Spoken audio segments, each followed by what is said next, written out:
Hello दोस्तों, learning by doing पे मैं प्रियंका आप सभी का स्वागत करती हूं। और जैसा कि आपके सामने है दोस्तों, ये है यूपीएसआई एंड यूपी पुलिस का question practice set number 8 Hindi का है। अगर पहली बार आप हमारे चैनल पे विजिट किए हैं तो वीडियो को लाइक करके चैनल को सब्सक्राइब करके ऑल का बटन प्रेस कर दें, ताकि डेली के आने वाले जो क्वेश्चन प्रैक्टिस सेट है आपको ईजिली मिल सके। तो दोस्तों, बिना समय गंवाए हुए फटाफट क्वेश्चन देख लेते हैं कि कैसे कैसे प्रश्न आप सभी से आगामी परीक्षा में पूछे जा सकते हैं। जैसा कि क्वेश्चन नंबर 1 में आपसे पूछा गया है कि योगदान में कौन सा समास है। ऑप्शन ए तत्पुरुष, ऑप्शन बी कर्मधारय, ऑप्शन सी बहुव्रीहि या ऑप्शन डी अव्ययी भाव। बताएं दोस्तों, इस प्रश्न का करेक्ट आंसर क्या होगा।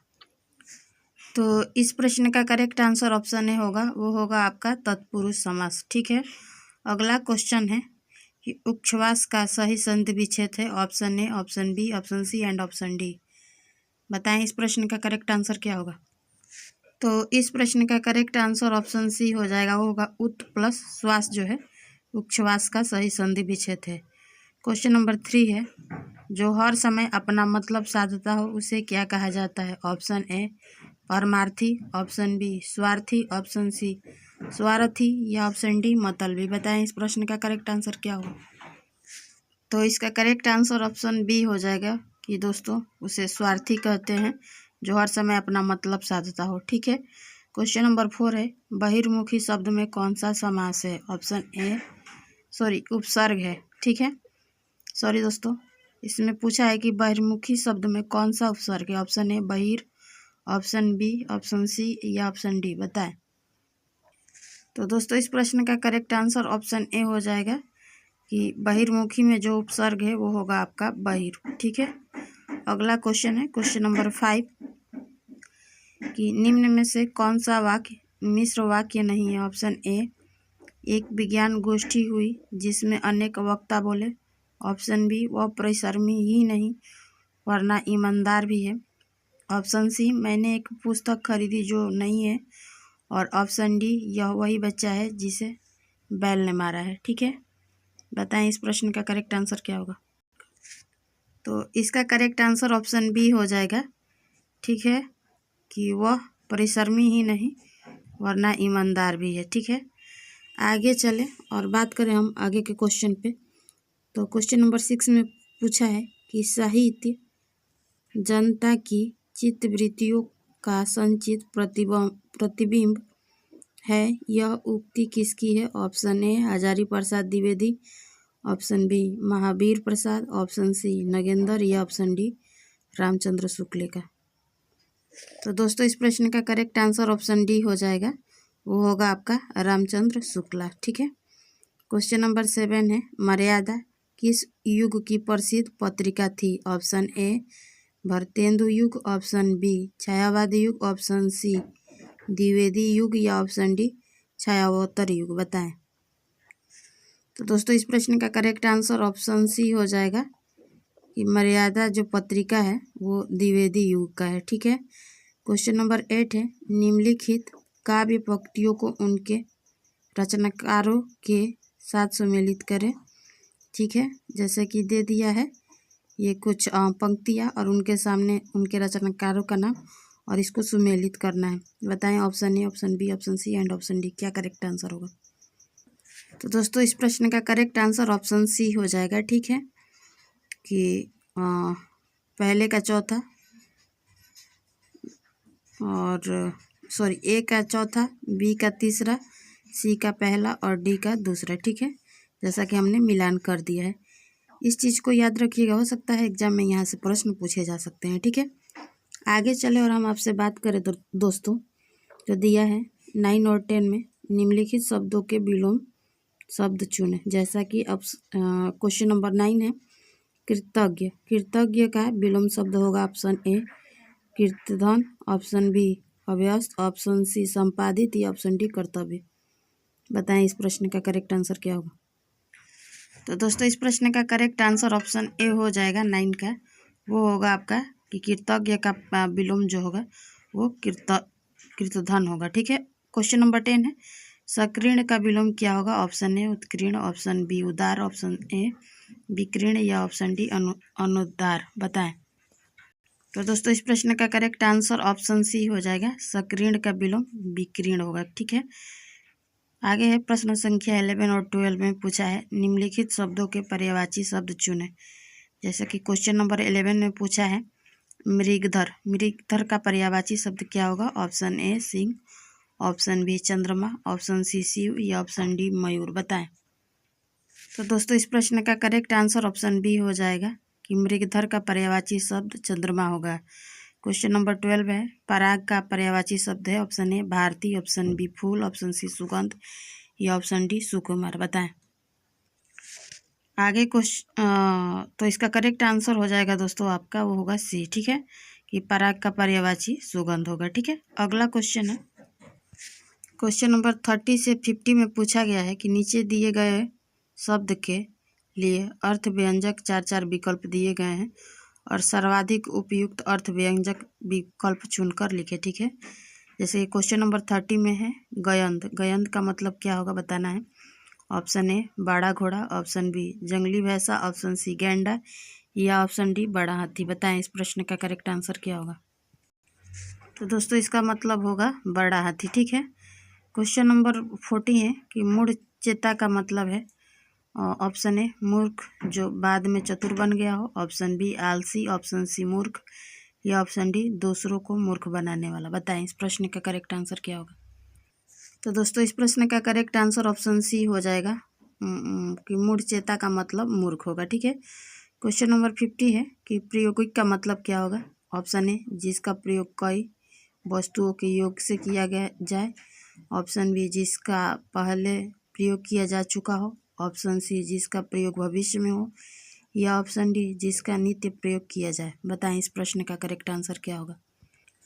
तो दोस्तों इस प्रश्न का करेक्ट आंसर ऑप्शन बी होगा, जिसका पहले प्रयोग किया जा चुका हो। ठीक है, आगे चले और हम आपसे बात करें दोस्तों क्वेश्चन नंबर 60 में पूछा गया है कि खिली हुई हवा आई, फिर किसी आई, चल गई, पंक्ति में अलंकार है। ऑप्शन ए उपमा, ऑप्शन बी अनुप्रास, ऑप्शन सी संभावना या ऑप्शन डी उत्प्रेक्षा। बताएं इस प्रश्न का करेक्ट आंसर क्या होगा?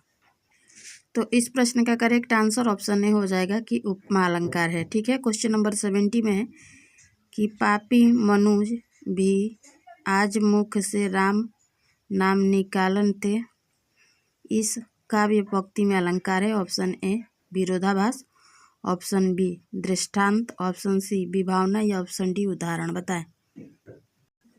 तो दोस्तों इस प्रश्न का करेक्ट आंसर ऑप्शन ए हो जाएगा, वो होगा आपका विरोधाभास। ठीक है, क्वेश्चन नंबर 80 है कि शांत रस का स्थायी भाव है। ऑप्शन ए निर्वेद, ऑप्शन बी रति, ऑप्शन सी श्रृंगार या ऑप्शन डी गलानी। बताएं इस प्रश्न का करेक्ट आंसर क्या होगा 18 का? तो दोस्तों इस प्रश्न का करेक्ट आंसर ऑप्शन ए हो जाएगा, वो होगा आपका कि शांत रस का स्थायी भाव जो है आपका निर्वेद है। ठीक है, क्वेश्चन नंबर 19 से लेके 22 तक दिया है दोस्तों, आपके सामने वाक्य रहेगा और इसको व्यवस्थित करना है और एक वाक्य कंप्लीट तैयार करना है। ठीक है, क्वेश्चन नंबर 90 है कि कुल मिलाकर आत्मरक्षा और य र ल व में दिया है, इसको क्रम में व्यवस्थित करना है और लास्ट में जो है 6 पर दिया है निपुण किया जा सकता है। ठीक है, तो इस क्रम को व्यवस्थित कीजिए और बताइए कि इस प्रश्न का करेक्ट आंसर क्या होगा। Option A, option B, option C and option D. तो दोस्तों इस प्रश्न का करेक्ट आंसर हो जाएगा आपका सी। ठीक है, कुल चलिए इसको वाक्य को बनाते हैं।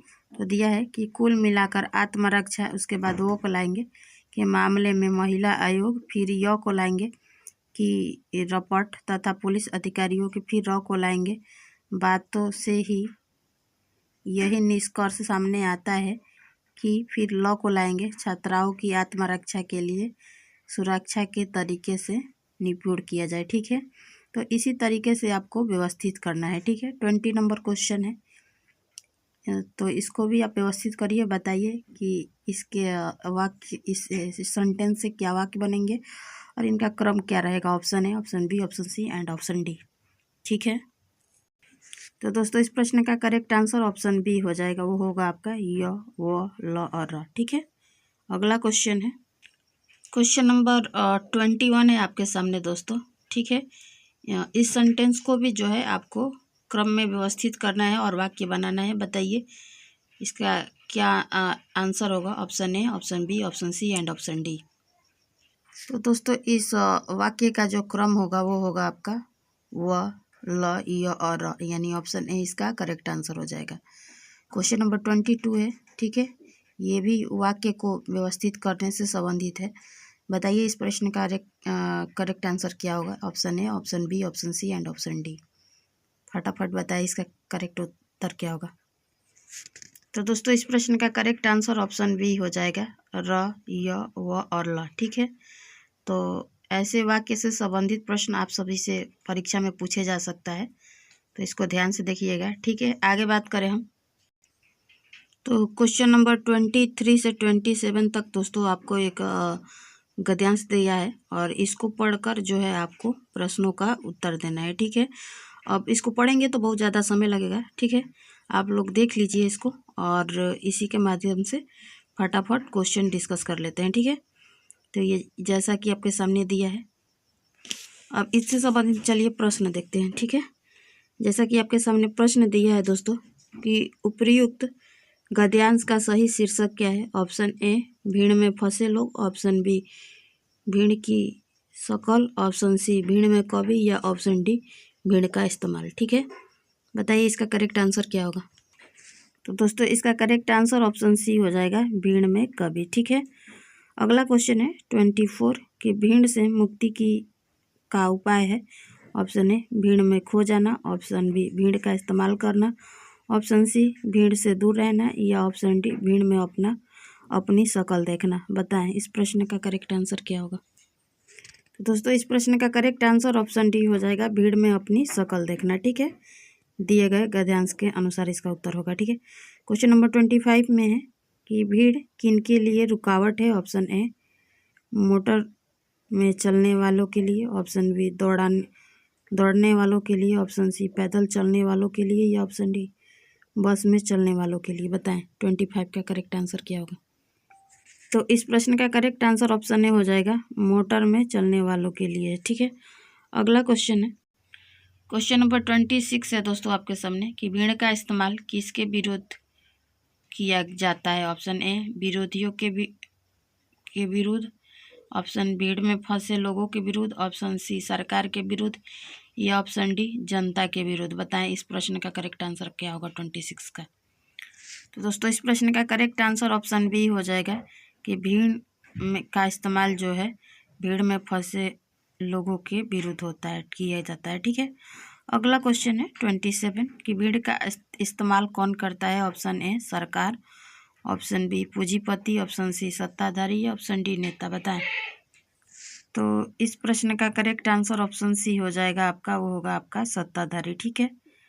भीड़ का इस्तेमाल करते हैं। आगे चले और हम आपसे बात करें तो क्वेश्चन नंबर 28 से 31 तक पूछा है। तो दोस्तों इसमें पूछा गया है कि निम्नलिखित 4 वाक्यों में से 3 त्रुटिपूर्ण है और त्रुटि रहित वाक्य को छांटकर इसे चिन्हित कीजिए, ठीक है। बताइए इसमें से 28 का कौन सा करेक्ट ऑप्शन होगा। Option A, option B, option C and option D. दोस्तों इस प्रश्न का करेक्ट आंसर ऑप्शन बी हो जाएगा कि गीतों की एक पुस्तक ला दीजिए, ठीक है। क्वेश्चन नंबर 29 में बताना है कि कौन सा वाक्य सही है। Option A, option B, option C and option D. बताएं। तो इस प्रश्न का करेक्ट आंसर ऑप्शन डी होगा कि मैं सारी रात जागता रहा, ठीक है। क्वेश्चन नंबर 30 में बताइए कि कौन सा सेंटेंस करेक्ट है। Option A, option B, option C and option D. तो दोस्तों इस प्रश्न का करेक्ट आंसर है बी कि जब तक मैं ना आऊँ तब तक तुम पढ़ते रहना, ठीक है। क्वेश्चन नंबर 31 में बताइए कौन सा ऑप्शन करेक्ट है। Option A, option B, option C and option D. फटाफट वाक्य को पढ़िए और उत्तर दीजिए। दोस्तों इस प्रश्न का करेक्ट आंसर ऑप्शन बी हो जाएगा, यह काम मैं आसानी से कर सकता हूँ, ठीक है। तो इस तरह आपको वाक्य दे देंगे और इसमें से सही छांटने को कहा जाएगा, ठीक है। तो आगे हम बात करें दोस्तों आपसे, क्वेश्चन नंबर 32 से 35 तक दिया है। निम्नलिखित वाक्यों में से एक स्थान रिक्त है और उचित विकल्प चुनकर चिन्हित करें, ठीक है।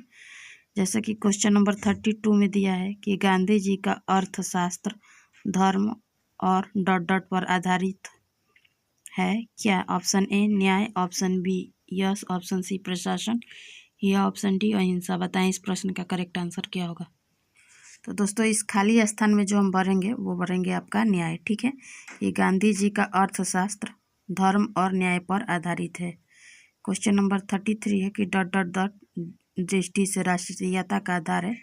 ऑप्शन ए धर्म समान, ऑप्शन बी धर्म सापेक्ष, ऑप्शन सी धर्मानुसार या ऑप्शन डी धर्मनिरपेक्ष। बताएं इस प्रश्न का करेक्ट आंसर क्या होगा।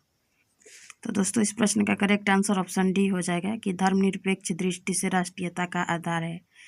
क्वेश्चन नंबर 34 है कि लोकतंत्र राज्य जनता में राष्ट्रीय भावना डॉट डॉट डॉट रूप में जागृत करता है। ऑप्शन ए सक्रिय, ऑप्शन बी अस्वाभाविक, ऑप्शन सी अनिर्जित या ऑप्शन डी स्वाभाविक। बताएं इस प्रश्न का करेक्ट आंसर क्या होगा। तो दोस्तों इस प्रश्न का करेक्ट आंसर हो जाएगा स्वाभाविक। ठीक है, अगला क्वेश्चन है 35 कि विकास के लिए आर्थिक डॉट डॉट आवश्यक होती है। ऑप्शन ए विविधता, ऑप्शन बी आत्मनिर्भरता, ऑप्शन बी सक्षमता या ऑप्शन डी बहुलता। बताएं इस प्रश्न का करेक्ट आंसर क्या होगा 35 का। तो दोस्तों इस प्रश्न का करेक्ट आंसर हो जाएगा विकास के लिए आर्थिक आत्मनिर्भरता की आवश्यकता होती है। ठीक है, अगला क्वेश्चन है 36 कि निम्न में से कौन सा व्यंजन पार्श्विक है। ऑप्शन ए स, ऑप्शन बी ल, ऑप्शन सी झ या ऑप्शन डी य। बताएं इस प्रश्न का करेक्ट आंसर क्या होगा। तो दोस्तों इस प्रश्न का करेक्ट आंसर ऑप्शन बी हो जाएगा कि ल को पार्श्विक व्यंजन कहते हैं। ठीक है, क्वेश्चन नंबर 37 है कि उन्मेख किस प्रकार का शब्द है। ऑप्शन ए तद्भव, ऑप्शन बी तत्सम, ऑप्शन सी देशज या ऑप्शन डी आगत। बताएं इस प्रश्न का करेक्ट आंसर क्या होगा।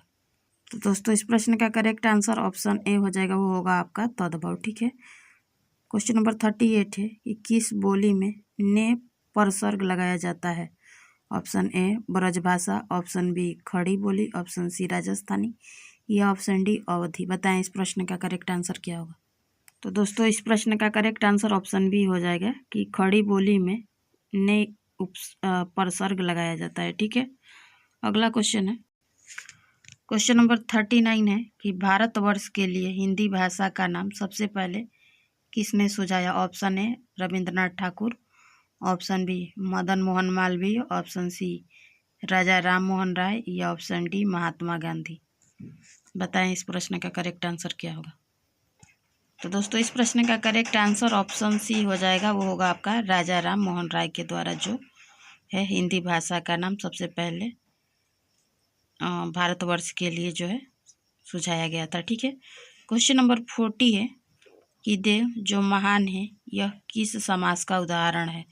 ऑप्शन ए कर्मधारी, ऑप्शन बी बहुब्रीहि, ऑप्शन सी तत्पुरुष या ऑप्शन डी अव्ययी भाव। बताएं इस प्रश्न का करेक्ट आंसर क्या होगा।